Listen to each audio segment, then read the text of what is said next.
Hello and welcome again to the Writer Review. I am Eric Carrot Writer, and this week we are going to be looking at the 1993 movie titled Iron Monkey.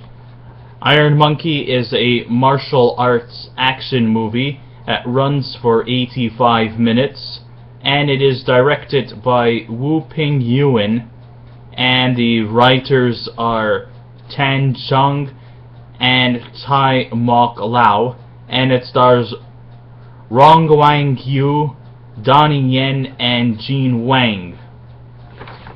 Now, to be honest with you, I am not the greatest expert when it comes to Chinese folklore, or whether such incidences depicted in this movie have ever existed.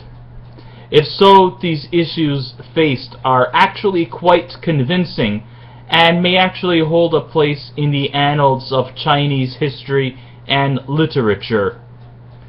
The history kind of takes you back to the mid-1950s, when the rich kept getting richer and the poor became more deprived of any kind of financial gain.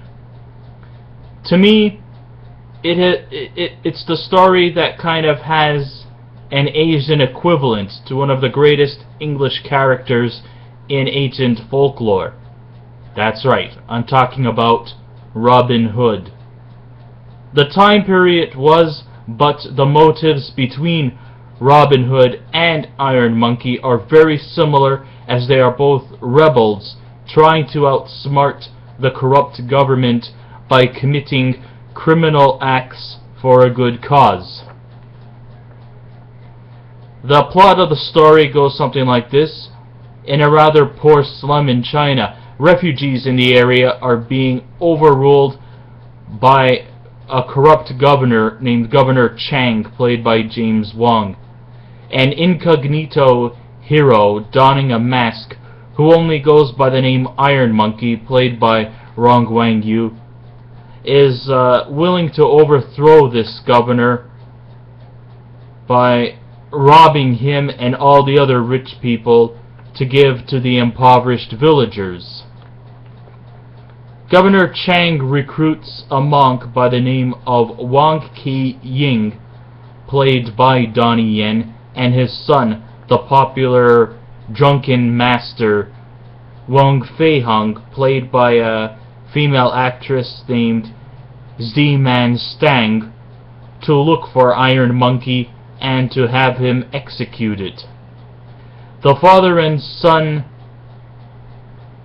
search high and wide, and it eventually leads them to the home of Dr. Yang, also played by Rongguang, and his assistant, Nurse Orchid, played by Wang, and it becomes clear that Yang is Iron Monkey.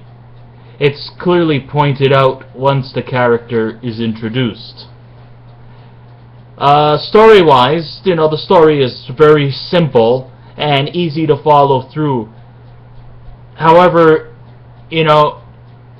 like in many cut editions, this really skips through a lot of scenes, which makes the movie feel very awkward at times.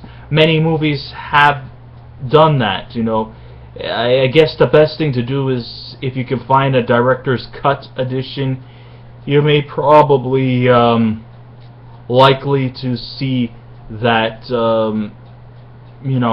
pieces of scenes that were edited come to life in a director's cut edition, and everything seems to just make perfect sense. But I saw the US edition, and the scenes which had been edited out make the scenes very, very awkward at times.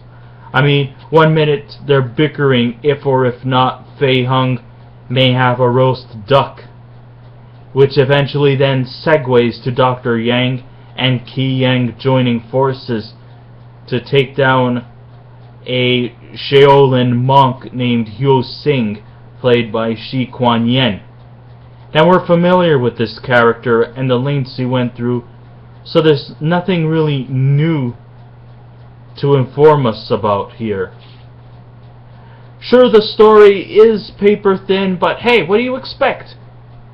We're not looking for a heartwarming drama. After all, this is a martial arts action film, and it's the fight scenes that sell. It's the stunts and the sacrifices the actors and actresses go through that makes the movie sell.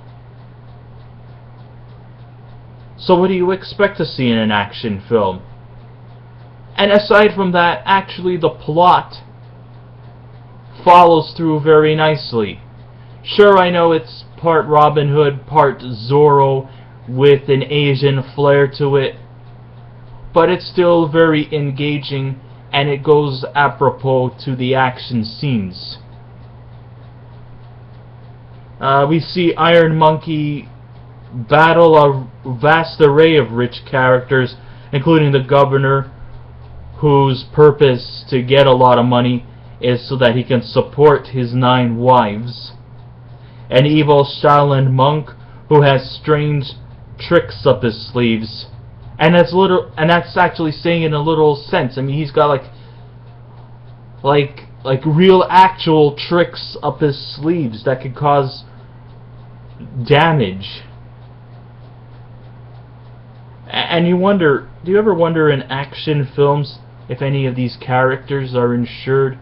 Because in martial arts action films, crime dramas, even fantasy stories, anything that has action and violence in it, do you ever wonder if they actually pay for all the damages that have been done? You never really actually see that in movies. Makes you wonder, you know, kind of a little food for thought here and there. In a movie like this, a lot of property damage is involved, and it has an effect not just on the characters, heroes, or bad guys, but I also seem to look out for innocent bystanders.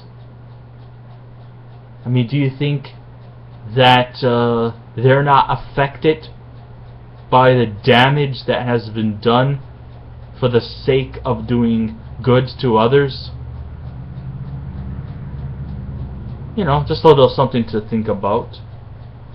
I mean, I'm beginning to think that if one person should suffer, everyone suffers. In one rare occurrence, actually, in this movie, an innocent bystander does get some restitution, while the antagonists get what's given to them.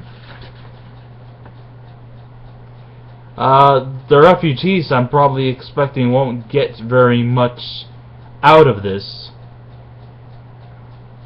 because let's face it, a lot of property has been destroyed. Sometimes I think this movie was a bit of a juxtaposition between a Jackie Chan film and a Jet Li film folded into like one package. And when I look at the visuals, that's like vintage Jet Li, but the fast-paced action spells Jackie Chan. And sure, there's a lot of wire work, and Chan refrains from using wire work to his advantage. I think the only time he's ever done wire work was in the movie The Medallion, and that movie was crap, so I'm not gonna count that one. The set pieces at the end will surely set your souls on fire.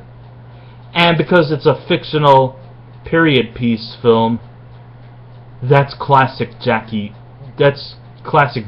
I mean. And the little girl who plays Wang Hung, I should say, she looks really, really adorable, but she seems to come across and holds on to her own as a powerful fighter. And with the way she fights, let her have her roast duck. I think I will stay out of her way just so that she could get what she wants. So I think we've come to the end here of our review. I think the best thing to do is just to get the edited edition, it probably will make sense to a lot of the scenes that have been deleted in the US cinematic version. And of course that's probably going to go on a lot longer, but then again, a lot of scenes will make a lot more sense. If I was to rate this movie, I would probably give this a 7 out of 10. A lot of good, exciting action. Has a nice story to it. Some pretty unique characters. Like I said, the weakness is that it was a bit choppy, and for 85 minutes long, it should have been at least an hour and 42. I would have probably boosted up to maybe an 8 or a 9 if it was an hour and 42 minutes. But the action is pretty good. Sometimes I think it overlaps with the story. I mean, at the beginning you have kind of the Robin Hood story, and then once the action comes along, it kind of like takes away the story, and then it just becomes an action film. I guess the people who are action films alike will enjoy this movie, but you know, that's what this movie is intended for entertainment and for action, and also there is some humor as well. So please subscribe to my channel. I would love for you to give me some feedback, be polite, be courteous, and I hope to see you guys around. Okay? Thank you for your time, and take care of yourselves. Goodbye.